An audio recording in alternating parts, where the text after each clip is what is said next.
बिस्मिल्लाहिर्रहमानिर्रहीम, अस्सलाम वालेकुम। A1 टीवी की न्यूज़ स्टूडियो से मैं हूं अलीशा बासी और मैं हूं मुनीबा अख्तर। शामिल करेंगे न्यूज़ हेडलाइंस। खैबर पख्तूनख्वा में सेनेट की 11 नशिस्तों पर आज इलेक्शन। PTI ने 5 नाराज उम्मीदवारों में से 4 को मना लिया। वकार औरंगज़ई, इरशाद हुसैन, इरफान सलीम, आयशा बानो शामिल। इरफान सलीम बयान रिकॉर्ड कराते हुए आपदीदा हो गए।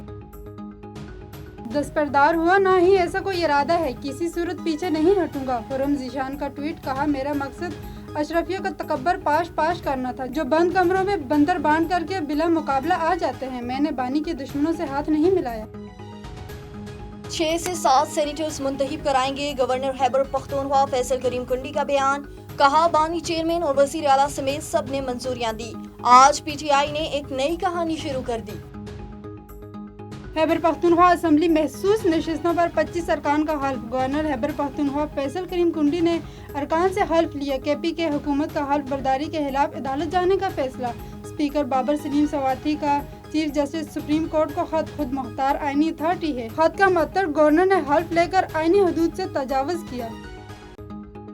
और पंजाब में सेनेट की एक नशिस्त पर इंतखाब आज होगा। नून लीग की पार्लिमानी पार्टी का इजलास, हिकमत अमली पर मुशावरात, तमाम अरकान को हाजिरी यकीनी बनाने की हिदायत। लीगी उम्मीदवार हाफिज अब्दुल करीम को ऐवान में वाज़ेह बरतरी।